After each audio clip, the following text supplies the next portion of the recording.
Saudações, eu sou Daniel de Oliveira, professor, e nós vamos abrir agora a 4ª temporada do Diálogos da EJA. Se você não conhece ainda o Diálogos da EJA, pode acessar o canal da Multirio no YouTube e os outros episódios das temporadas anteriores você pode encontrar por lá. Em 2025, a Gerência de Educação de Jovens e Adultos, a GEJA, mobilizou um tema gerador da política pedagógica da EJA Rio, chamado Lendo Me Transformo. A intenção com esse tema foi intensificar o trabalho com a literatura na EJA e o desenvolvimento de habilidades de leitura, a formação de leitores e, principalmente, assegurar o acesso ao livro literário e à leitura. Com isso, também promovemos o ingresso mais intenso nas salas de leitura das unidades escolares.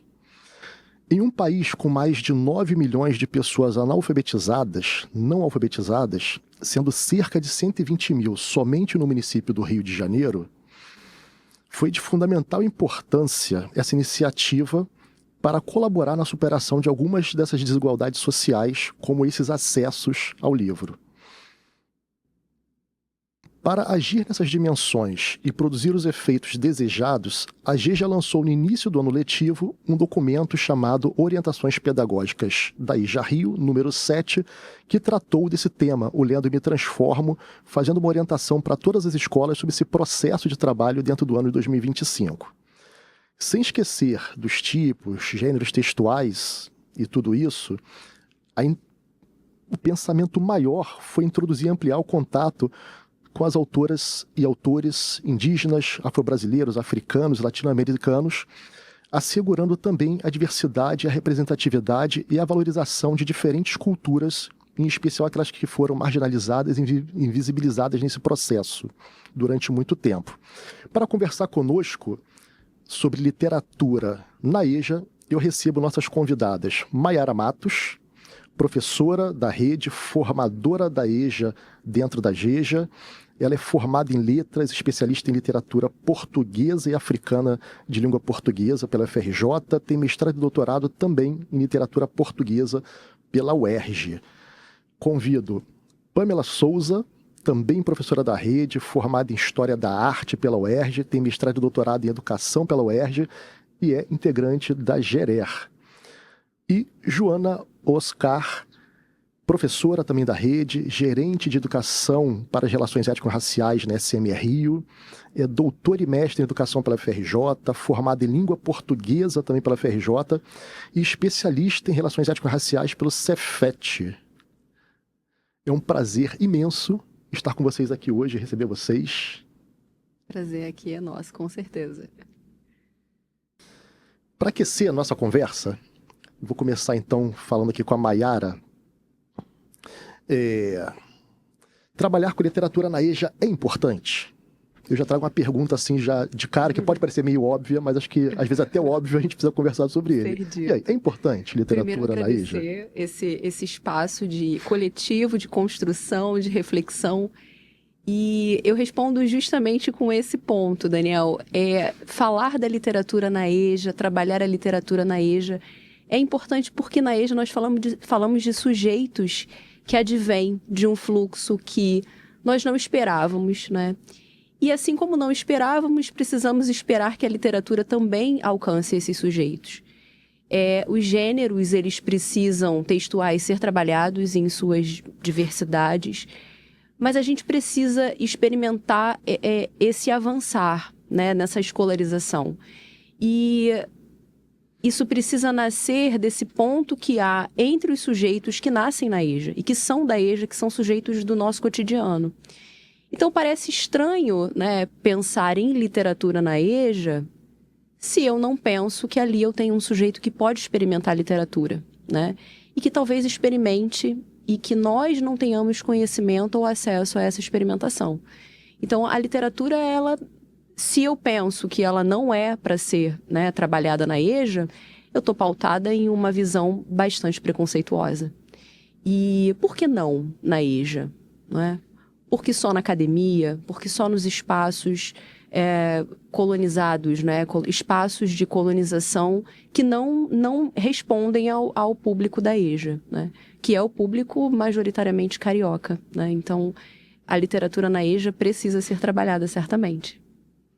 A gente já percebeu que literatura também na EJA é fundamental por uma série de razões que você foi destacando aí. E, Joana, a gente ouve falar muito de construir uma cultura leitora. A gente ouve falar isso muito no mundo, assim, nas redes de ensino, aquela coisa toda, né? Mas quando a gente pensa isso, que tipo de cultura você acha que a gente precisa construir? Porque acho que a gente tem que tocar isso meio que no plural de culturas, leituras, não é uma coisa única, né? Então, assim, que tipo de cultura a gente precisa construir com aquilo que a gente talvez nem tenha pensado ainda ou não tenha ainda intensificado muito? E que pistas, né? Que fundamentos, que princípios pode ajudar a gente a pensar para essa construção?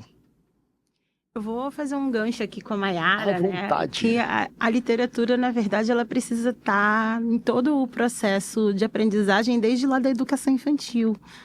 Porque a gente ainda precisa avançar no que a gente concebe como práticas leitoras dentro da escola. Se a gente automatiza, né, e reduz a aquisição dos códigos, né, para a leitura e escrita tão somente, a gente esvazia a literatura de sentido e pedagogiza. Então, até inclusive os livros que são escolhidos para trabalhar em diferentes etapas, também os livros escolhidos na EJA, eles estão a serviço de quê? Dessa construção de práticas leitoras reais que emancipam, dessa literatura que amplia visões de mundo e abarca culturas, no plural, como você disse, ou elas estão somente servindo como um pré-texto para uma sequência didática que vem em seguida, para uma temática, para, né, enfim, para um deleite de planejamento, porque inclusive a gente fala isso, a literatura, momento deleite. Mas se depois do momento deleite não tem um espaço para fruição e para se pensar sobre, para se viver e sentir, compreender, já perdeu toda a graça, né? Então, esse é um primeiro ponto, né? A gente virar essa chave, isso aqui é muito difícil. Nós, professores, me coloco aqui dentro do grupo no plural, somos muito controladores. Né? E a gente, obviamente, também quer fazer links com o currículo e com os calendários, de modo geral, sociais. Vou colocar dessa maneira, porque a gente, no Rio, a gente não trabalha mais esse negócio de data comemorativa. Que bom. Por outro lado, a gente não tem como não citar aqui a Chimamanda, né? Quando ela, no livro dela, traz o perigo de uma história única. E a escola, nossa escola pública, ela esteve a serviço durante muito tempo da construção de uma história única. De uma escola que tinha apenas como referencial uma cultura europeia,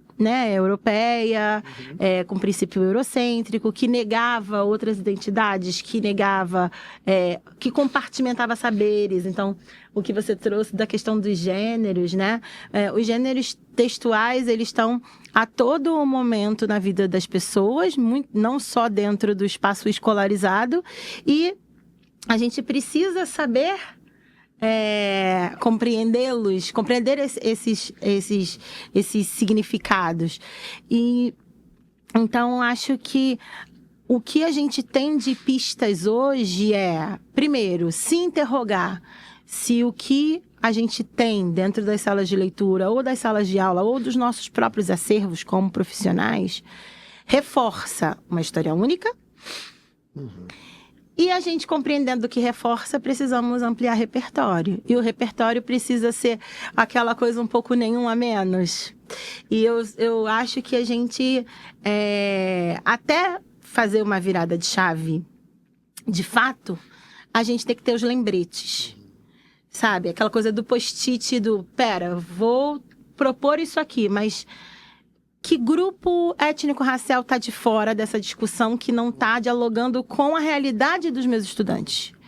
Que gêneros estão sendo discutidos aqui, que estão numa condição de privilégio ou de subalternidade? Que territórios, que, né, níveis socioeconômicos e acessos, e acaba culminando, acho que também com um rompimento dessa ideia de cultura. O que é cultura? Né? Cultura é só isso que a gente enaltece e precisa, entre aspas, adquirir para ser reconhecido nesse grupo de modo homogêneo? Ou já somos capazes de ver essas diversidades como potências e permitir que elas coexistam? Né? Então, eu acho que é um pouco esse o exercício, né? Do modo como eu falei, parece um pouco complexo, não sei, mas no dia a dia é isso mesmo, intencionalmente eu vou me propor a abordar uma coisa diferente, uma coisa que eu não tenha aprendido, uma coisa que eu... Porque a gente... Vou concluir, porque eu sei que eu falo para caramba. Uma coisa, antes da gente até começar aqui nos nossos bastidores, né? A gente dizia sobre aqueles autores que são... Todos os anos a gente vai chegar nas escolas, todos os anos a gente vai ver o trabalho com aqueles autores, né? Então, pera, será que é assim que a gente vai ampliar repertório? Então, acho que é um pouco por aí. Isso é verdade. E... eu acho que tem umas coisas que a gente foi conversando que foram dando gancho para outras aqui, né? Eu queria comentar uma coisa já inicialmente, inicialmente a partir de você, que é o professor da EJA, de alguma forma, ele de forma privilegiada, ele não está sozinho no planejamento. Então, eu acho que é bem interessante, né? A gente tem sempre um momento de centro de estudos, né? Aquelas 4 horas ali, que se reúnem todos coletivamente, e precisa ser coletivo mesmo, né? E de puxar o livro ali, né? E falar, olha, eu planejei trabalhar com esse livro aqui, o que vocês acham, né? E os pares ali também ajudarem a pensar aquilo ali. Olha, acho que sim, acho que aí se você coloca esse livro tem uma situação a colar. E aí, acho que isso é uma produção coletiva para ajudar a pensar, né? E para fora da escola, a gente tem os formadores de EJA que estão sempre em contato com as escolas, estão nas formações, estão com os POs, né? Num acompanhamento muito mais próximo. Tem a Gerer, que está aqui, né? Também um e-mail, uma ligação, consegue se dialogar, vocês estão sempre nas escolas também, então é fácil encontrar e tudo isso para o trabalho crescer, né? Agora, tem uma coisa que são aquelas perguntas que emanam da conversa, né? Que é o que você falou, para não virar pretexto, né? E aí, o que vocês pensam um pouco sobre isso? Aí vocês podem falar, porque eu acho que às vezes a gente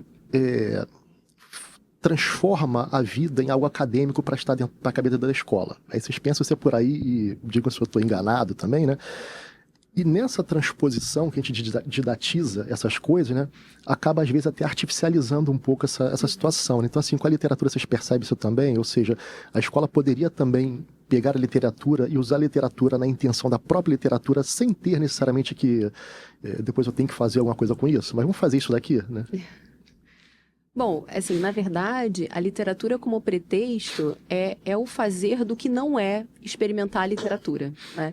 Porque o texto literário, ele, a partir da nossa experimentação com a linguagem, e do discurso que ali é produzido, a gente também estabelece limites do que é permitido com uma determinada leitura, com uma determinada obra, e daquilo que extrapola aquela obra e que tem muito mais a ver com o sujeito que fez essa arrumação, no caso, o professor, né, do que exatamente com aquilo que está sendo proposto na obra. Então, eu acho que o caminho é experimentar diferentes discursos para que eu possa ter um arsenal de diálogo com o aluno. E esse aluno, ele vai trazer para mim notícias sobre o fazer de leitura que ele possui, né? E é claro, no nosso fazer do dia a dia, da sala de aula, no nosso manejo ali com as nossas técnicas de leitura, não é? Com aquilo que nós conhecemos e precisamos de fato escolarizar, porque também é o nosso papel, né?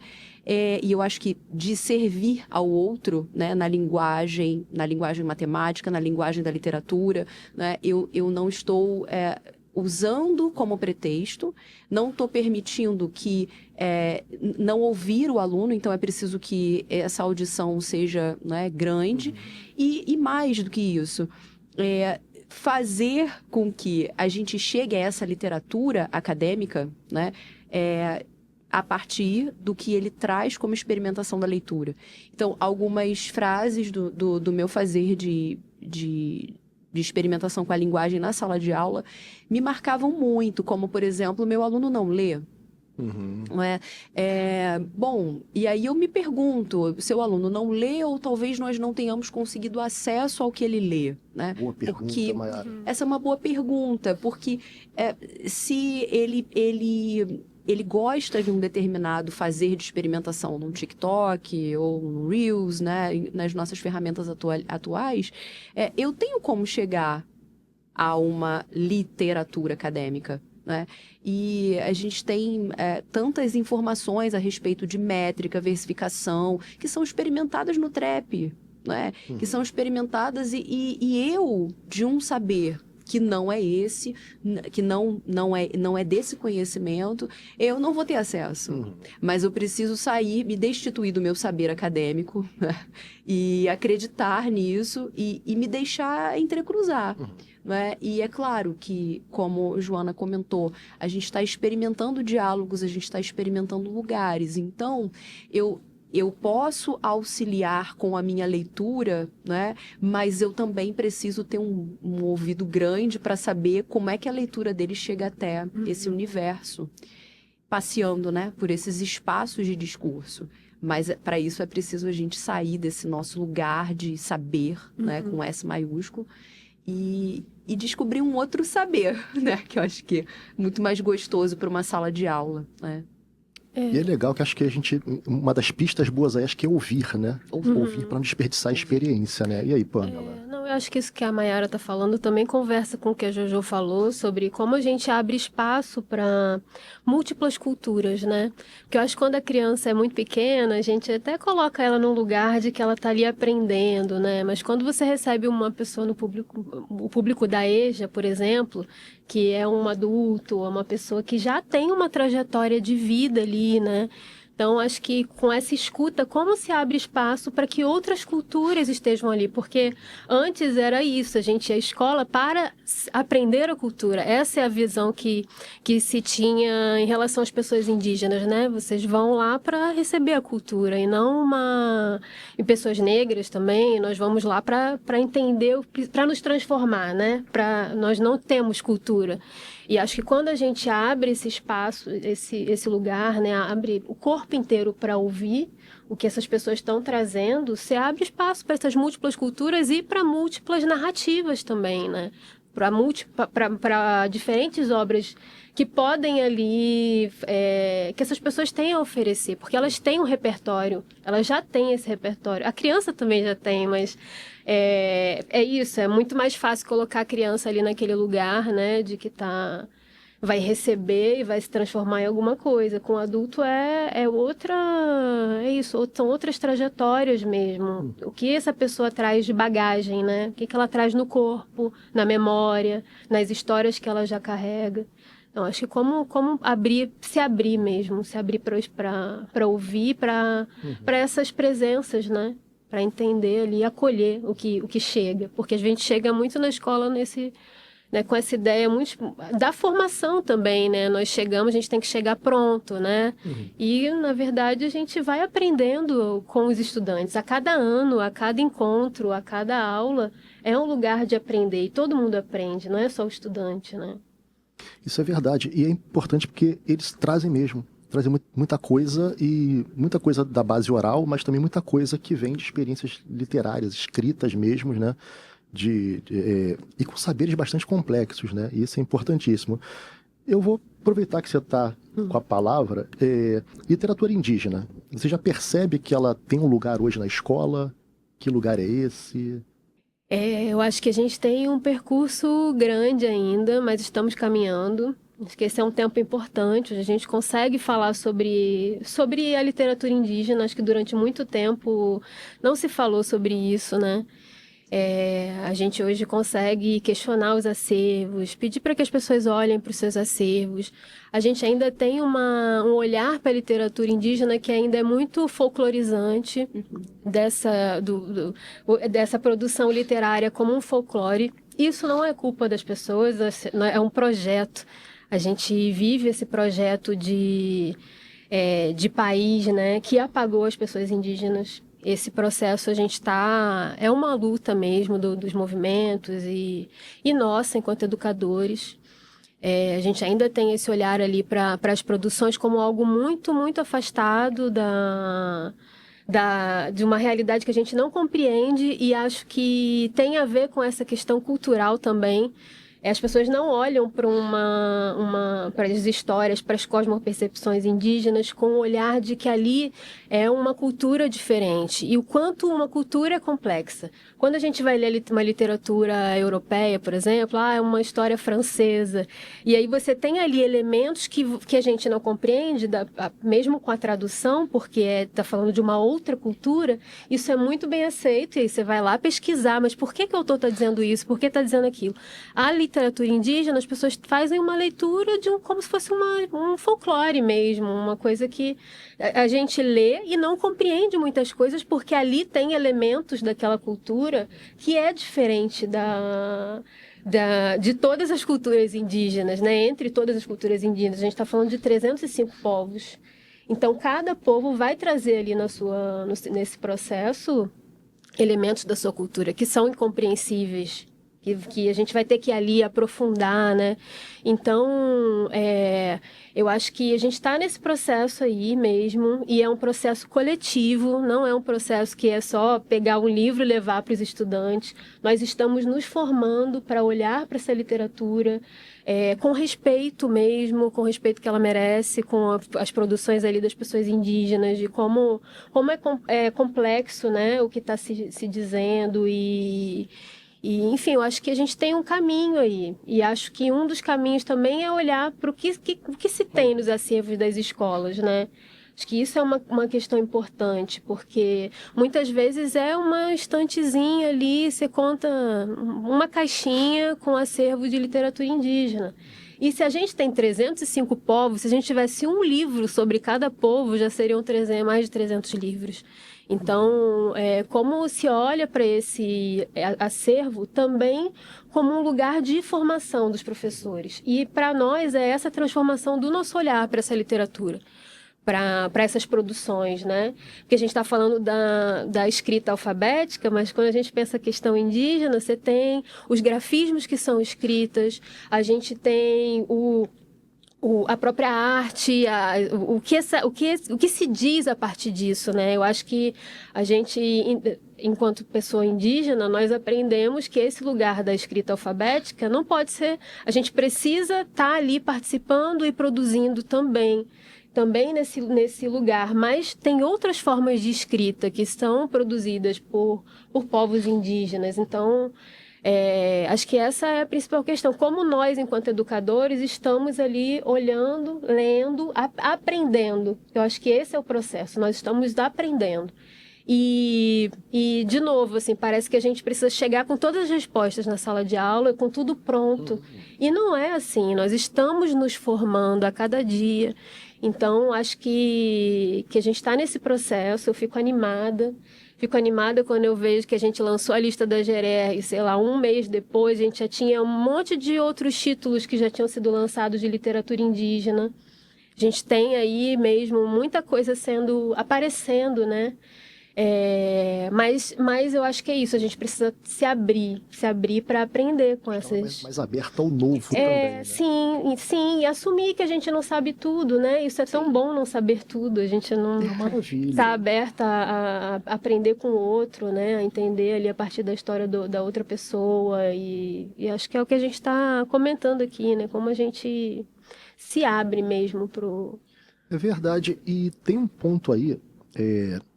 Eu acho que concordamos aqui com o que o Paulo Freire fala, né? Eu sempre trago alguma coisa aí para mobilizar o pensamento do Paulo Freire mais para a prática, que ele fala que educar é um ato político, né? E aí você tocou nesse ponto, né? A gente tem realmente, na história do Brasil, a gente tem um projeto que foi construído, né? É um projeto, portanto, político de apagamento. Né? De alguns povos, identidades, né? E tanto entram os povos africanos que vieram trazidos para cá, né? Forçosamente, quanto os povos originários que aqui já estavam. E aí há esse apagamento.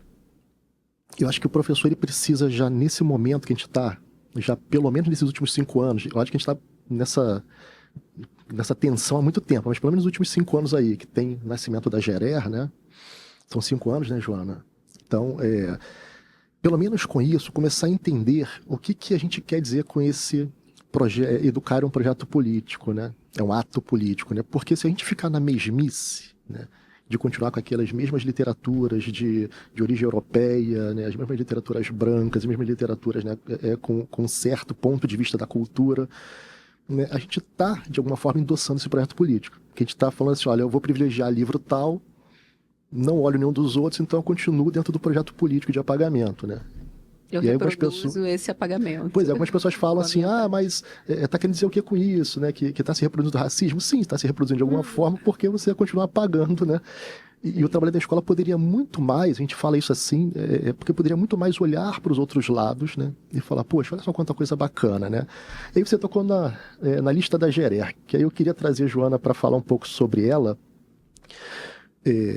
para você falar mesmo assim, né? Trazer para a gente qual foi a intenção dessa lista, como é que você tem percebido, como é que as escolas têm se mobilizado, né? A Pamela já começou a trazer isso aqui, porque me parece que é uma lista que ajuda muito para quem ainda tem insegurança ou pode se usar do discurso do mas eu não sei ainda o que fazer, né? Mas ele tem um caminho, né?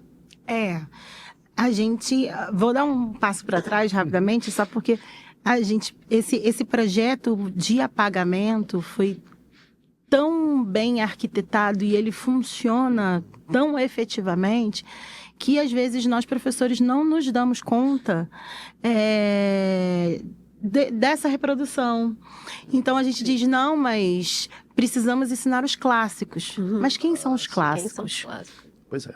Então esses clássicos, eles são clássicos porque eles estão a serviço desse projeto. E uma outra coisa importante de dizer é que em nenhum momento, quando a legislação, né, obriga, institui o ensino de história e cultura africano-afro-brasileira e indígena nos currículos, se diz que a gente vai deixar de lado uma matriz, né, que seria a cultura europeia. A gente está falando de coexistência, a gente está falando de equilíbrio, a gente está falando de inserção desses conteúdos tanto quanto válidos, valorosos e ricos e potentes tanto quanto.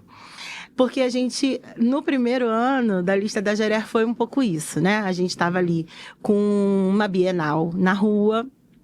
Como política pública, nós conseguimos pleitear junto ao secretário Renan Ferreirinha para que no voucher de aquisição das escolas tivesse no primeiro ano foram 20% para compra intencional de livros de literatura africano-afro-brasileira e indígena. Mas muito nos preocupou como é que esses 20% seriam lidos pela gestão escolar, né? Se a gente sabe que esse projeto deu certo, a gente, como professor, teve lacuna sobre esses conhecimentos na nossa formação inicial. A gente tem N questões e desafios como rede da formação continuada. O que esses profissionais iriam se direcionar para comprar? Clássicos, um repertório embranquecido, o mais do mesmo, e é o que que eu costumo dizer, o piloto automático. E o piloto automático, ele é excludente. Então, a gente, a princípio, construiu a lista nisso de fornecer subsídios. Poxa, vamos elencar aqui uns títulos, né, que auxiliem a escola nessa escolha. Em nenhum momento a gente taxou a escola ou feriu a autonomia. Exato. Mas a gente quis contribuir para um planejamento também, suscitar esse planejamento, né? Que a lista fosse para a sala, ali para as reuniões, que as pessoas dissessem, poxa, isso é bacana, esse autor, não conheço, é novo, isso. Trazer novos referenciais, novos autores. Toda essa profusão de autoria em primeira pessoa, indígena e negra, né? Porque isso é muito importante. A gente tem muito livro sobre. E o livro escrito por, né? Pela pessoa, né? Falando de si, da sua cultura, das suas vivências. Então, foi nesse ponto. E a gente foi, assim, surpreendido muito positivamente com uma avalanche de de coisas. A primeira é que ficou todo mundo enlouquecido, tomou aquilo como tem que cumprir, e as editoras na Bienal não estavam preparadas para isso. Então, os primeiros 3 dias você andava na Bienal, eu nesse 21 eu fui a todos os dias. Você não via os livros nas bancadas. Quando começou, cadê a lista? Quem é a lista? Lista, os livros passaram a sair das caixas. Olha que coisa legal. Esses livros passaram a ficar expostos. Editoras começaram a fazer cartazes. Aqui tem a lista da SME, né? Para as diretoras se direcionarem para essa compra. E mesmo assim, em 21, eu estava numa fila de uma determinada editora, né? Com os meus exemplares. E tinha um grupo de...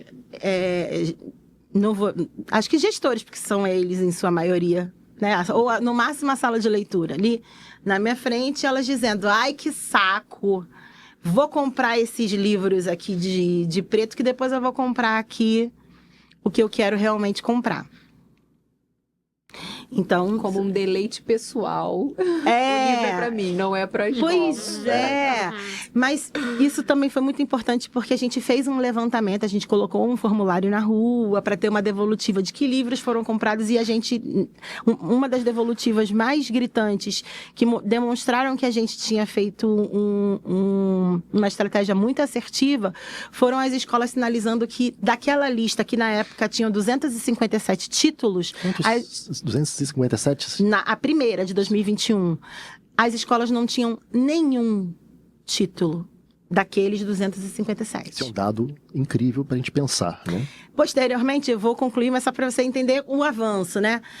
Em 23, a gente conseguiu aumentar para 30%, a gente fez essa mesma checagem e aumentaram ali os títulos, mas também compras de títulos antigos que não estavam na lista.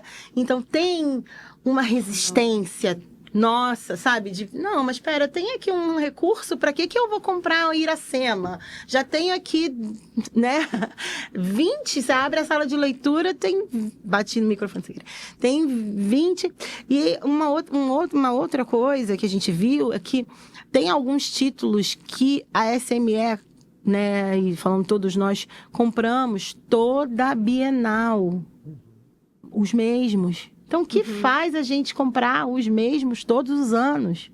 Que títulos são esses? E para findar de 2025, seguimos com os 30%. A gente queria mais. Mas a gente foi mudando os títulos. As listas, hoje, elas continuam disponíveis no site da Gerer. Mas a gente mudou e foi atualizando à medida que os livros foram sendo lançados. A gente foi tirando os anteriores e colocando novos. Então, essa lista agora, ela tinha mais de 390 títulos. E todos novos, né? Eram... praticamente todos recém-lançados, de 22 para 25. Alguns já premiados, não autores, não aqueles, os de sempre. E a gente bateu um recorde de respostas no questionário de devolutiva. Foram quase 1.000 escolas que devolveram para a gente esse levantamento. Muitas dizendo que gastaram mais de 30% do voucher, porque a gente vê o poder da política pública no que a gente... A função da Gerer é ser essa indutora. Então, a gente, de certa forma, contribuiu para que as escolas parassem, olhassem para o seu próprio acervo, planejassem de acordo com os seus planos de ação, plano das dimensões, né, que aí já faz. Isso também ajuda muito a gente, né, no caso de solidificar a política de Gerer. Então, eles dizendo, olha, nós compramos mais e compramos mais porque tem a ver com o nosso plano das dimensões. Compramos mais porque tem a ver com o projeto da EJA nesse ano, Lendo Me Transformo. A gente teve essas devolutivas, então demonstra como estamos integrados. A nossa política não é apartada. Política, né? Isso. Né? Isso é dito, né? Pelos gestores, pelos professores em visitas às escolas, né? Então, assim, nós estamos experimentando, novas publicações, né? Então, esse acesso à lista da Gerer tem sido acessado pelos professores, né? Principalmente os professores aqui, no nosso caso, da EJA. Não, só um dado que nos deixa muito orgulhosa é que o segundo material mais baixado do site da Gerer é a lista. É a lista. E é baixado, assim, não só por profissionais da rede, mas também de outras redes querendo esse referencial. Isso mostra que esse poder da literatura aí, transformador, né? Sim. Que até atravessa o nome do nosso projeto, do nosso tema gerador ali, daquele projeto, né, político que a gente traz para tentar fomentar a leitura mais na EJA. Esse poder da literatura de transformar, ele vai para além só daquela relação pessoal ali de ler e me transformo como sujeito, né? Porque a gente transformou uma política, né, do voucher, né, de ter uma parte ali, é uma política que está transformando também a política de compra da própria acervo de sala de leitura, que hoje já tem, acredito eu, um acervo muito maior, né, dentro desses livros, com essas referências do que tinha 5 anos atrás, e até para as editoras, que não estavam levando esses livros, como você narrou, e começaram a botar disponível lá, porque a busca começou a aumentar, né? Eu queria pedir para vocês nos ajudarem a pensar um pouco sobre uma coisa que eu acho que atravessou já essa conversa aqui, mas que é um incômodo que a gente vai carregando, sobretudo lá na gerência de EJA, que é dentro do trabalho de literatura, né, sobretudo quando eu pego um livro de referência indígena ou com uma referência africana, afro-brasileira, enfim, né, para não cair nessa de folclorizar, né, ou de fazer uma leitura de pretexto, assim, que pista vocês podem trazer para a gente, assim, né, que princípios, que fundamentos para ajudar a gente a pensar um pouco sobre o que a gente pode fazer de trabalho com essas obras, né? Para não ser aquela coisa também de pega um livro de literatura indígena e volta a cair também naquelas fórmulas que é assim, quais são as palavras indígenas que a gente conhece? Aí você começa, Jacarepaguá, não sei o que, as mesmas coisas, né? Glossário. Então, assim, para sair disso, assim, o que a gente faz com essas literaturas? Né? Ajudem vocês três ajudem a gente a pensar assim, o que eu faço, né? Para a gente poder fomentar um trabalho melhor. Pode trazer o que você... Eu trouxe... Não sabia das perguntas, mas eu trouxe o guia da Lei 11.645, o guia da Gerer, e porque eu trouxe esse livro aqui, que é um livro da Aurita Tabajara, chama Coração na Aldeia, Pés no Mundo, e a gente tem uma proposta no guia a partir desse livro, e a gente vai desdobrando aqui, né, nessa proposta. Não fala só sobre o povo tabajara, porque é possível pegar o livro da Aurita, é um livro que fala sobre a saída dela da aldeia e a ida dela para São Paulo. Ela vai contando um pouco da vida dela e ela tem uma figura central no livro que é a avó. E é um livro belíssimo, com estilogravuras da Regina Adrosina. Para quem eu sou das artes, então assim, sempre trabalhei com literatura de cordel. Acho que a literatura de cordel, ela traz uma outra versão das histórias, né? Uma versão mais popular e conseguia fazer esse... Deixa eu pegar, porque esse livro é belíssimo. É lindo, ele Enquanto é todo lindo. você vai falando, eu quero ir mostrando a capa dele aqui, mas pode continuar. E a Aurita, ela tem uma personagem central no livro que é a avó. E aí nós fizemos a proposta dessa atividade sobre as avós. Tem outros relatos de mulheres indígenas, tem podcast, página 133. Então, já deu até a dica aí. E tem podcast, tem vídeos, e acho que a centralidade é nessas histórias das avós. Então, acho que respeitar a subjetividade, olhar para esses livros aberto mesmo, com respeito. A Aurita está falando de 1000 coisas nesse livro. Então, como é que a gente pode fazer, dar essa abordagem, humanizá-la? Porque muitas vezes não nos humanizam, né? Não reconhecem que nos livros indígenas, você está na literatura indígena falando de sentimentos. Quais sentimentos estão por trás dessa leitura, né? O que tem aqui? E e eu só fiquei apaixonada por essa proposta aqui, mas é isso, a figura central é a história das avós. Não é só o fato é também a Aurita é uma mulher indígena, é possível falar sobre o povo Tabajara, aqui tem também, acho que é o povo Pataxó Ranhan, que é do podcast. Então, assim, dá para fazer mil coisas a partir disso. Quanto de conhecimento que tem numa obra literária. Como tem em todas as obras literárias, inclusive nas obras indígenas. Então, principalmente. Como tem esse olhar, assim...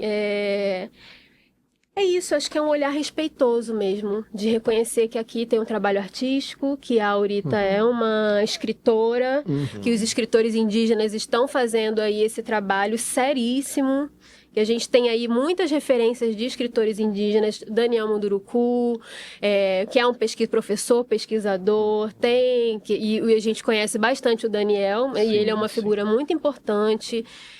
Tem o próprio Ailton Krenak, a Eliane Potiguara, que faz um trabalho incansável aí há muitos anos, que é também uma referência. A gente tem recente a Trudruá Dorico, que é macuxi e que também é uma pesquisadora. A gente tem, assim, a Graça Graúna. Nós temos referências de escritores e pesquisadores. A Aline Pachamama, de referências de pesquisadores, não só de escritores. Eles pesquisam sobre literatura indígena e produzem sobre isso. Então, acho que querer saber um pouco, né, sobre a literatura indígena, e lá uma curiosidade de pesquisar também o que esses autores estão dizendo, os caminhos, né, que eles estão aí indicando. E eu acho que é isso, é olhar com respeito mesmo, ler com o coração aberto e entender o que tem de saberes aqui, né? Quantos saberes tem? Não olhar mesmo, como a gente falou, folclorizado, de olhar exotificado, né? Não é o exótico, o povo Tabajara faz parte desse território aqui, eles estão lá resistindo, estão lá, tem uma língua, eles têm uma língua, têm sua própria cultura, o que tem ali, o que pode ser, olhar para isso e ir aprofundando, porque eu acho que às vezes a leitura é muito rasa. E uma leitura que a gente aprofundaria, ou que a pessoa faz uma leitura se é uma leitura eurocêntrica, a pessoa está ali, fica curiosa, né, quer pesquisar, mas com relação às pessoas indígenas, parece que elas já nos conhecem. Que elas já sabem tudo sobre nós. Então, assim, eu vou pegar isso aqui, uma pessoa indígena, olha só, uma pessoa indígena. Uma leitura qualquer, como se já soubessem, e a gente não sabe nada sobre os povos. Enquanto sociedade, nós não sabemos. Então, como também olhar com curiosidade também, e não uma curiosidade exotificante, mas uma curiosidade de conhecer o outro, né? Conhecer uma outra cultura, de ouvir o outro. Eu acho que isso falta muito para a gente enquanto sociedade mesmo, né? Se abrir para o que o outro tem para trazer. Porque esse é um projeto colonial. E hoje a gente tem espaço para falar sobre isso. O que é o projeto colonial? É a devastação, é a destruição de tudo. E se a gente olha até para o que as culturas indígenas nos ensinam, estão o tempo inteiro falando, né, que é sobre diversidade, é sobre muitas formas de vida coexistindo, é sobre muitas culturas coexistindo. Tá tudo aqui, tudo bem, e tudo bem a diferença, tudo bem a diversidade, é isso que nos fortalece. Não é ser tudo igual, não é a monocultura. Então, acho que é olhar para essas autorias e para essas obras com o coração aberto mesmo. Com o coração aberto, entendendo que essa coexistência ela pode efetivamente ser mais respeitosa, né, de todos nós como seres, né, seres que vivem. E eu fico pensando que precisa ter, eu te perguntei antes do lugar, né, eu acho que precisa ter mais lugar, né, não dá também para reduzir ao tempo daquelas datas, né, que é a data que vai celebrar indígenas, que é a data que vai celebrar a consciência negra, e aí tem uma explosão de trabalhos, de murais, de cartazes, né? Precisa estar mais tempo, né? De fevereiro a dezembro, a cada semana tem que estar ali transversalizado. Né? A gente está falando de um fazer que é do Como é que a gente trabalha com isso? Né? Assim, não é uma experimentação de rótulo da data, né? Mas é uma outra linguagem, né? Sim. Então, enquanto Pamela estava falando sobre a figura da avó, né? Assim, eu acho que nós temos muito a aprender. Na EJA nós temos espaços de integração, né? Etários. e essas nossas avós da EJA, né? Mas que lugar a gente define na sociedade para esses avós, né? Então, nós estamos falando, né, desse lugar também. Isso me faz lembrar de um momento, né, na academia, né, fazendo os meus estudos de literatura moçambicana, e eu estava lendo, né, A Terra Sonâmbula, né, do Mia Couto, e em algum momento da escrita do artigo eu coloquei prosopopeia, né? Achando maravilhoso, usei um termo de figura de linguagem, que a gente tem tantas, né? Tanto, uma lista interminável. Em determinado momento, aquela terra que vai se deslocando junto com os personagens da narrativa, aquilo me fazia uma questão estranhíssima. E eu falei, não, eu não tô nesse discurso. Eu preciso aprender sobre esse espaço que se desloca. Ele não é só um espaço narrativo que eu aprendi com a academia francesa, não é? Então, eu acho que na EJA faz sentido essa senioridade, né? Faz sentido a figura do mais velho com o mais novo, que estão ali no seu fazer tenso, ou não, né? Então, esse discurso, eu acho que, encerrando mesmo a minha fala, eu acho que a gente precisa experimentar o novo, saber que nós não integramos aquele discurso, porque nós temos outros letramentos, né? Nós somos formados por outras linguagens. Então, a gente precisa ter a estranheza, né, como roteiro. E certamente aprender, porque as nossas avós nos ensinam oralmente muita coisa. E a gente que está na EJA, sempre que a gente tenta fazer algum tipo de amarração que seja unicamente textual ou que seja embranquecida, a gente tem uma senhora que vem abruptamente trazendo toda a riqueza da aula e a gente deixa eu sentar um pouquinho, porque a literatura agora, ela não é o oral do escrito para o oral, não. É o oral que eu preciso de fato, né? Porque a gente, até nisso, né, a gente o escrito é o contrário do oral. Não é por aí. Eu acho que uma boa ferramenta, né, um bom exercício para nós é subverter essa lógica. Você já tinha levantado essa bola, né, das narrativas orais e, né, não tem como. As histórias dessas pessoas, elas chegam antes, né? Elas do que o currículo da EJA. Então, essas histórias, elas são também currículo da EJA e precisam estar presentes, né? Então, aí, as narrativas orais. Mas, em relação à literatura, tem uma questão, para mim, que é inverter a lógica. Não é a literatura que está para o planejamento. É o planejamento que está para a literatura. Aí eu crio um problema. Meu professor tem que ler. Sim. Porque se ele não for leitor, se ele também não fizer ali um esforço de ampliar o seu próprio repertório, ele vai reproduzir os mesmos velhos repertórios, né? Eu sei que... eu falo isso assim com um aperto no coração, porque somos todos educadores, estamos dentro dessa secretaria e a gente vive também muito a ponta, né?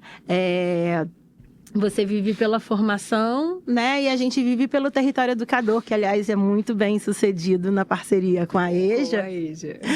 E é difícil, né? A gente sabe como é difícil ter o tempo do planejamento, do pensar, do sentar, do fazer esse movimento da formação que é né? Acontecer, mas que horas que a gente para e também vive essa literatura, se maravilha com um novo autor, com uma nova perspectiva. Incomoda, não gostei. Gostei, não gostei. Eu sou meio do contra, tá todo mundo. Quero levar para minha sala de aula isso aqui. Exato, porque é esse movimento da gente se envolver literariamente que vai fazer com que a gente perca esses automatismos. Porque a proposta que a gente vai levar sobre o livro é outra e não aquela que está dada, né? Que na verdade, eu não conhecendo aqui por acaso conheço, porque está no nosso guia. Mas se eu não conhecesse o livro da Aurita, eu ia falar, opa, xilogravura, é aqui. Entende? E não pode... Pera, aí já é um alerta pra gente, não dá, esse automatismo não vai dar. Tem uma outra riqueza aqui da narrativa que vai ter que emergir, né? Então, por isso que eu não posso pautar o meu planejamento antes de ter acesso à riqueza que é Conhecer, né? esse conhecimento. E esse sujeito que está ali, né? Então, acho que a gente precisa ter né? A gente tá falando muito sobre isso aqui, eu acho que a gente precisa estar atento a ouvir quem são esses sujeitos, né? Porque eles são diversos, eles são de lugares diversos, eles têm experiências diversas, então a gente precisa, na verdade, fazer uma costura, né? Vamos costurando coletivamente, vamos nos interrogando, o que vocês podem trazer que eu posso colaborar também. Então, acho que mas precisa ser coletivo. E esse coletivo, é claro, a gente parte dos nossos quereres também, né? Do que eu gosto disso, eu posso trazer. Porque a gente também existe um sujeito ali. Mas não é um sujeito de mim, para mim, comigo, sem mim, né? E tudo mim, e o coletivo, né? Então, é isso. Olha, pistas incríveis nós temos para começar ou continuar um trabalho maravilhoso, né? E fundamental, então, a gente investigar mais, acredito, pelo que a gente foi vendo aqui, e ler mais, né? Assim, para formar leitor, precisa a gente ler também. Acho que não tem uma receita, a não ser uma dica muito importante que é essa. E aí, vocês que estão participando conosco, assistindo, já viram que a mesa está recheada de títulos aqui. E a gente combinou, né? Não dá para fazer de outra forma. A gente combinou de trazer alguma coisa que a gente tenha lido ultimamente, que tenha nos tocado, atravessado, enfim, que a gente esteja lendo agora ou nesse ano. E aí eu queria que vocês falassem um pouquinho, mostrassem ali para as câmeras, né? E dissessem o que a gente está lendo. Eu também trouxe alguma coisa aqui para mostrar. Vamos lá? Isso para a gente ir finalizando o nosso encontro de hoje aqui. Quem é que começa? Começa, Pamela, eu começo. Então, assim, foi uma escolha, primeiro, muito difícil, né? Porque a gente pensa o que eu leio, em que momento do meu fluxo, porque é difícil a gente estar lendo. Então, assim, eu preciso escolher né? E assim, caramba, é muita coisa. Mas eu escolhi Oração para Desaparecer, da Socorro Racioli, né? Ela tem um outro que tá, assim, esperando para ser lido por mim, que é A Cabeça do Santo. Muito fantástico. Aliás, dois são ótimos, mas isso é incrível. Incrível. E, assim, na verdade, esteticamente, eu acho que a gente também precisa falar sobre isso, né? Assim, a estética do livro, ela seduz. Os alunos, às vezes, o que eu escolho aqui na Bienal, né? No salão do livro. Então, a gente vai precisar encontrar esse fazer coletivo entre você e o livro. Ele te seduz, você é seduzido por ele e a gente se encontra. Então, e aí, esse cavalo marinho com esse azul aqui, e claro, né? O que tem aqui que me seduz, primeiro, a escrita da Socorro é uma escrita que me remete a Saramago, né? Me remete também ao realismo fantástico, esse realismo mágico, né? Como a gente chama, do Gabriel Garcia Marques, mas aqui, nesse livro, tem uma questão que é da memória, né? É uma mulher que ressurrecta, né? É tirada abruptamente da terra. E aí a questão da terra, para mim, já acende uma série de questões, né? Porque ela é recuperada e é dada a ela uma história. E ela está num lugar diferente, ela abruptamente é recuperada. Ela é dada a ela o nome de Aparecida e ela vai sendo envolvida por essa história, né? Que é contada por essas pessoas que a resgatam, mas ela vai também, de alguma forma, tentando recuperar esse passado que não há, que foi. E esse livro me atravessa de uma forma muito interessante, apesar das alegorias, né? E apesar não, com as alegorias que são colocadas, mas ele não só pela narrativa, já falei da escrita, né? Que ela tem uma escrita que é sedutora, ela vai abrindo espaços de alegoria, então entre uma frase e outra a gente vai sendo seduzido pela própria linguagem, e quando você acha que algo está acontecendo, ela troca aquela imagem e você vai para uma outra, e assim, né, vão aparecendo novas imagens. Mas esse passado, essa história, essa recuperação, essa memória que é também nos dada, né, que é nos oferecida, mas que a gente também tenta recuperar quem somos nós nesse espaço e oração para desaparecer. Eu acho que a gente costuma fazer as nossas orações para reaparecer, né? Para aparecer. E aqui é uma oração que eu não... Obviamente, o spoiler a gente deixa para um outro momento, mas esse desaparecer é também um desaparecimento de quem? Né? Dessa que ressurge, dessa que vem. Então, essa mulher, ela me faz pensar muito em quem somos nós nesse espaço. Como é que a gente transita entre esses fazeres. E a Socorro está, né, com esse lançamento agora, né, um livro de 2023, acho que sim, né, 2023, né, e é isso. Acho que a gente pode experimentar novos fazeres, novas leituras, fazer referência ao que há, né, então lembrar de outras escritas, mas eu tenho certeza, como professora da EJA, né, como militante da EJA, porque acho que a gente é muito mais do que só educador, né? A gente milita pelos nossos fazeres da educação. Os nossos alunos podem experimentar essa escrita, porque essa escrita é deles. Essa escrita da memória é a escrita deles. Então... E além de memória, né, Mayara, ela traz também, para ampliar, né, dentro do que a gente tem discutido aqui hoje, referenciais aí também que são de ancestralidade, tanto indígena quanto africana. Esse livro traz isso muito forte, né? Como traz também o Itamar Vieira, né? Sim. Então acho que também é uma boa dica dentro disso que a gente está falando, de desconstruir um pouco esses paradigmas do que a gente tem lido, né? E de uma ancestralidade, né, Daniel, que ela não é o que vem antes. Uhum. Ela é o que do antes se atualiza no agora. Porque o conceito do tempo, ele não é linear. Pois é. Né? Ele é um tempo cíclico, ele é um tempo que se renova, que se perpetua, né? Então, essa ancestralidade, como você usou o nome, né? Agora esse termo especificamente, ela não é o antes, né? Porque a gente ainda tem esse embranquecimento. Bom, se é ancestral, é genético, é árvore genealógica, né? Aquilo que a gente aprende com os nossos cientistas, né, europeus. Não. É o que talvez eu atualize no presente, carregue do passado, construa no presente. Então, esses espaços do tempo esse espaço e esse tempo, eles são marcados por essa mistura. E nesse livro isso fica muito interessante, que também não é uma história linear, completamente. Não é linear. Então, é bem legal essa experiência, é uma experiência essa leitura. Vale a experiência da leitura. E quem vem agora? Eu primeiro, Daniel, Joana, uma leitura que você fez e aí difícil, porque a gente lê muito pro trabalho que a gente faz, né? Então eu fiquei, eu quero levar um livro que realmente eu tenha lido, né, pela leitura, que não tenha relação acadêmica, ou que não tenha uma relação com a Geré especificamente.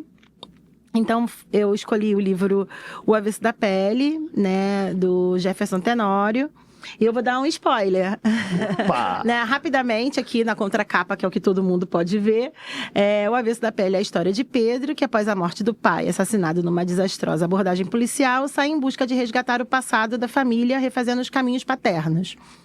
Então, aqui é uma história que tem vários personagens.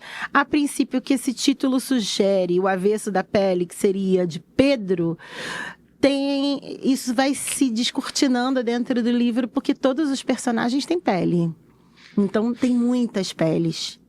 Esse é o primeiro ponto que eu acho fantástico. O segundo ponto é que, obviamente, eles saem num caminho, né, de busca, né, dessa ancestralidade também paterna, mas ele também se vê envolto num processo de reconstrução identitária. E um processo de reconstrução identitária, ele é complexo. Tem camadas, requer tempo. É um livro que também não é uma narrativa linear. Então, um capítulo você está no passado, no outro capítulo você está no futuro, no outro capítulo você está no presente, depois o outro você está no passado. Então, essa costura, né, para quem gosta de ler, é muito interessante você ir fazendo essas conexões, né, desses personagens, mas como, enfim, né, às vezes o trabalho é a nossa vida. Eu quero só ler rapidamente um trechinho À vontade. que fala sobre esse momento que Pedro um menino negro de 19 anos começa o seu processo de letramento racial. Então, ele começa a partir do encontro com o professor Oliveira e ele diz assim: quando o professor Oliveira contou para sua turma sobre o Malcolm X, quando vocês conversaram sobre Martin Luther King, quando pela primeira vez você ouviu a palavra negritude, o seu entendimento sobre a vida tomou outra dimensão. E você se deu conta de que ser negro era mais grave do que você imaginava. Então, entenda, tem um processo educativo que percorre todo esse livro e que se dá muito pelo papel de nós, professores, agentes públicos, né, que somos imbuídos dessa tarefa de promover a leitura de mundo, né, que vai para além do que está hegemonicamente posto.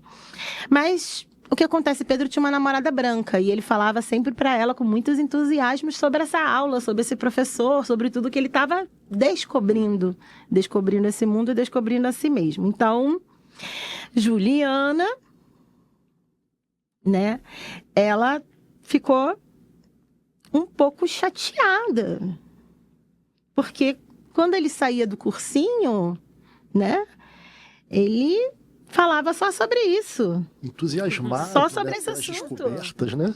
Exatamente. Naquele dia você saiu do cursinho como se tivesse descoberto o segredo da vida. E 2 dias depois, quando você se encontrou com Juliana, você falou atropeladamente o que você lembrava daquela aula, que para você tinha sido espetacular. E Juliana ficou feliz por você. E sempre que podia, você citava o professor Oliveira. Sempre que podia, imitava até o seu modo de falar. O professor Oliveira virou um modelo para você. No entanto, sem que você percebesse, Juliana passou a comentar menos o assunto. Na verdade, passadas algumas semanas, ela começou a ficar incomodada com toda aquela história de raça, preconceito, negritude. Então, esse momento de transformação... acho que esse livro, não só aqui nesse pedacinho, mas durante todo ele, por isso que eu não vou falar mais, mas ele traz uma dimensão que a gente muito pouco explora ainda quando a gente está falando, né, de educação para as relações étnico-raciais. Gente, não é à toa, não é educação étnico-racial, é educação para as relações. As relações entre todos esses indivíduos. As relações estão na mesa. E aí a gente precisa equalizar, né? A gente precisa se ouvir, a gente precisa... quando que a gente fala, quando que a gente escuta, quando que a gente se coloca, quando que a gente apoia. Então, é muito importante que haja isso. Mas veja que muitos dos nossos alunos, a partir das nossas aulas, nossos alunos da EJA, nossos jovens e adultos, vão começar esse processo. Mas nós estamos conscientes de que a gente está promovendo essa transformação até que ponto? Né? Porque, no caso, aqui é o último trechinho mesmo, só para finalizar, para deixar todo mundo com água na boca. Né? Acontece que o incômodo da Juliana não foi por amar menos Pedro, mas foi porque ele começou a ter mais consciência.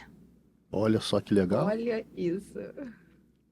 Então, a gente está promovendo a educação antirracista, mas a gente já está preparado para lidar com as consciências dos nossos estudantes? Sim. É verdade, porque certamente mais conscientes vão questionar muitas coisas, inclusive dentro do âmbito escolar. Sim. E que precisam ser realmente discutidas e conversadas melhor, né? E aí, Pamela? Eu tinha separado vários livros. Estava empolgada. Mas vou falar desse aqui, chama Tempo de Retomada, que é da Trudruá do Rico. É um livro, até anotei aqui para não perder, porque ele foi parte do enredo do Boi Garantido, não posso confundir. Foi do Garantido, foi inspirado nessa obra dela. E é um livro que tem tudo aqui, tem poesia, tem romance, tem uma leitura... tem a versão da história a partir dos povos indígenas, ela tem um poema, né, falando sobre o que é poesia e o que não é. E aí, como como a legislação, né, ela vai fazendo um caminhar pela legislação brasileira e como a presença indígena, né, no que diz respeito às pessoas indígenas, e ela fala que não é poesia, porque acho que a gente vem aí, é muita luta, né, muita dureza mesmo para que esse processo se dê, né, para que a gente chegue aqui e esteja falando como uma grande novidade da literatura indígena, como celebrando que em 2025 a gente tem esse espaço, né, para falar sobre a literatura indígena. E tem um trechinho aqui que fala sobre o que é retomada, né, que é uma proposta de retomada, gesto que resgata territórios físicos, culturais e afetivos negados ao longo de séculos de colonização. A obra confronta os pilares da colonização, o apagamento de nomes, a imposição da língua portuguesa, o racismo estrutural, a ideia da terra vazia, ao mesmo tempo que celebra os modos de vida e os saberes ancestrais dos povos originários. E é um livro muito bonito. Eu acho que é um livro de estudo também, sabe? A gente vai aprender muita coisa aqui. Eu separei... Posso ler uma poesia? Sim. Tem essa poesia, chama Um Futuro para Chamar de Nosso. Estamos todos reunidos em uma mesa de jantar e falamos de coisas banais, e sorrimos e sonhamos com livros, filmes e nossas danças. Se esse não é o futuro e o passado, então não sei o que pode ser, mais completo, mais sagrado, mais presente. Esse é um tempo para chamar de nosso, e tudo o que vivemos são rastros que nenhuma colonização pode apagar. Eu acho que tem a ver com o que a gente está conversando aqui, né? Falando dessa ideia de tempo, do que é, né? Esse tempo que é o agora, mas que também tem muitos tempos coexistindo, né? E eu tinha separado esse outro aqui, que é Infâncias e Leituras, que a gente ganhou, nós ganhamos lá na Gerer, da Sônia Rosa. E fala sobre infâncias, mas ele tem textos importantes aqui. Tem um texto bem legal da Karina Patachó, falando sobre literatura indígena, sobre uma pesquisa bem legal que ela fez. E que no fim das contas, eu vou dar um spoiler, mas é sobre o que a gente está dizendo aqui. Ela foi catalogando os livros, né? Ela fez uma pesquisa a partir dos livros que chegavam às escolas. Então, assim, quais livros, quantos livros indígenas? E aí a gente se depara com um apagamento mesmo, sabe? 100 livros, 3 livros sobre indígenas, 1 de autoria indígena, 2 de não indígenas.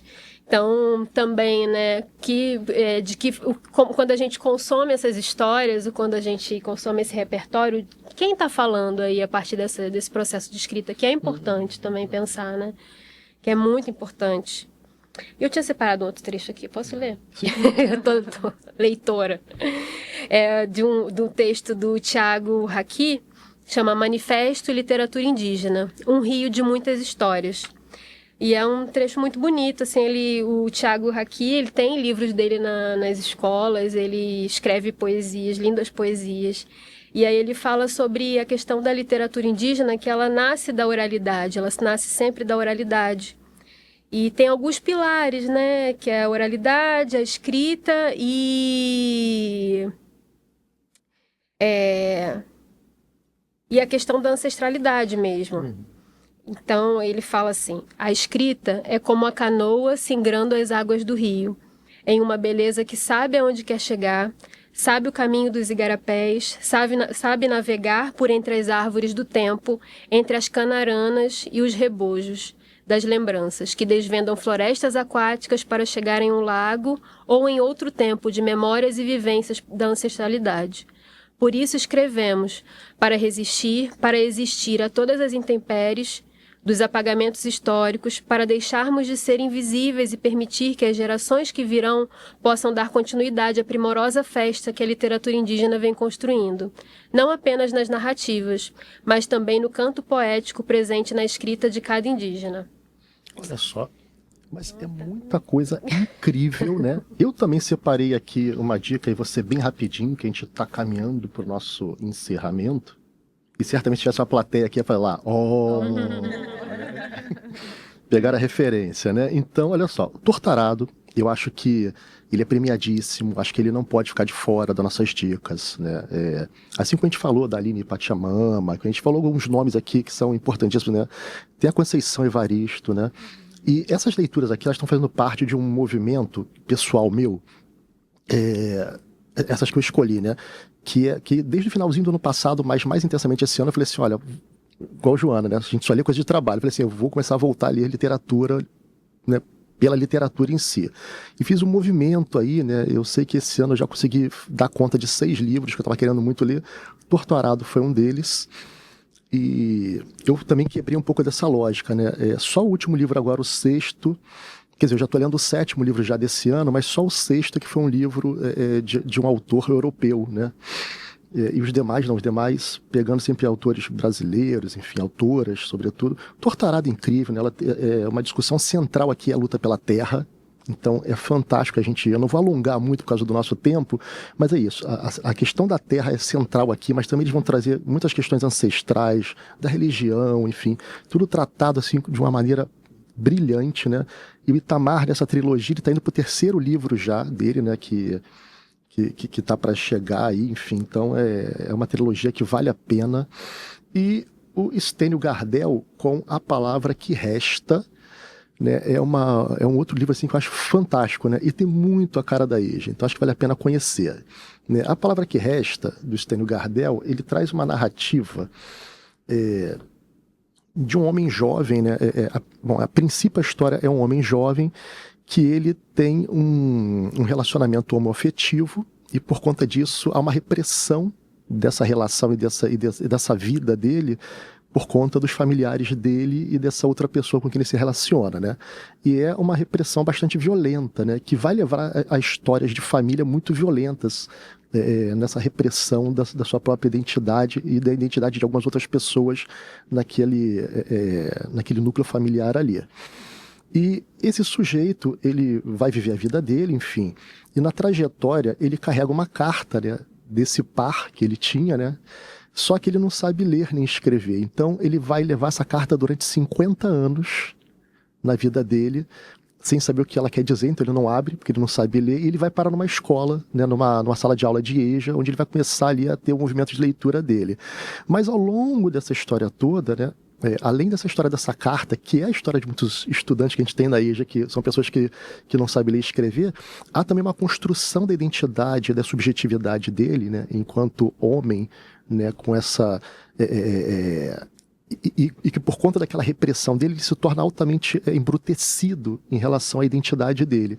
Ele também vai tentando aprender nessa trajetória a se reconstruir identitariamente, também na sua subjetividade, para também aprender a aceitar quem ele é de verdade, né, e não o que queriam que ele fosse. Então esse livro ele tem várias camadas, é um livro super complexo. Ele é muito tranquilo de ler, enquanto literatura, é muito fácil de ler, mas se você parar para pensar nele, ele tem muitas camadas muito complexas, né? Assim, de tirar o fôlego, sabe? E, gente, Maiara, Pamela, Joana, eu quero muito agradecer a vocês por terem aceitado esse convite de conversar. A gente fez essa conversa maravilhosa, né? Então, obrigado de verdade pela participação de vocês, né? A gente fica muito feliz. Eu aposto muito que quem vai nos assistir vai gostar, esteja gostando muito desse papo, né? Vocês querem falar alguma coisa agora na despedida? Quero agradecer, né, a EJA, você, Daniel, e a todos pelo convite, né? É uma alegria muito grande. A Geré, ela vem se consolidando na nossa rede e a equipe da GEJA é uma das nossas grandes parceiras. Somos juntinhos. Né? Então, é muito bom estar aqui dialogando. E a todos que estão nos assistindo, né? Também façam como o Daniel, estabeleçam aí uma meta. Ele falou né? 6 livros, eu... 6, eu fiquei assim, não estou nesse patamar, mas como é muito importante, né? Acho que faz parte pra gente mesmo, esse movimento da gente retomar, né? Nossas leituras, nossas próprias... Pelo desejo, pela fruição, e isso vai, com certeza, se reverberar no nosso cotidiano. Muito obrigado, Joana. Maiara, com você. Bom, eu quero agradecer a essa mesa, as minhas colegas de luta, de tantos espaços, assim, né? De gravações e de sala de aula de experiência aqui na SME. agradecer ao Daniel, que é o meu colega de EJA, que faz todos os dias o nosso diálogo da EJA acontecer, né? Que promove esses nossos fazeres e essas experiências. E deixar aqui também uma reflexão. A gente está em diálogos da EJA, né? Que a gente saiba promover essa escuta no nosso fazer diário, né? Que a gente realmente se coloque em diálogo e que, mais do que isso, esse Lendo Me Transformo seja a leitura, o que a gente deseja que o nosso aluno, né, tenha aqui, a leitura de transformação, mas que a gente também experimente essa transformação, né? Que a gente se coloque nesse não saber e que possa experimentar novas experiências de leitura. E se hoje eu tenho essa oportunidade de estar aqui com os colegas, e foi porque também um dia eu me coloquei no não saber, né? E me interrogar e de que lugar eu falo, para onde que eu vou. Então, que a gente faça essa transformação com T maiúsculo, né? E que a gente possa sair por aí lendo, experimentando e dialogando, né? Ouvindo. Não há diálogo sem uma boa audição. Excelente, Mayara. Muito obrigado. Pamela. Quero agradecer pelo espaço, agradecer a GEJA, agradecer a Multirio, e dizer que as pessoas estejam também abertas ao novo, né? Porque acho que esse transformar faz parte, nós somos natureza também, natureza é transformação, né? Então, acho que se abrir para o que é desconhecido, ter curiosidade, e acho que a literatura indígena é um pouco disso, assim, de como a gente se abre para o outro, né? Para o contato com o outro, para o contato com o território, com territórios, porque é isso que esses trabalhos trazem, né? Que essas escritas trazem territórios inteiros, trazem culturas imensas. E acho que esse é isso. Agradeço pelo espaço. Agradeço por esse tempo aqui também que a gente está vivendo, onde a gente pode falar sobre literatura indígena e trazer esse tema como um disparador mesmo para os nossos colegas, para a rede, para a EJA. Então, muito obrigada. Eu que agradeço muito a sua presença também. E o Diálogos da EJA se despede por aqui. A gente se encontra em breve.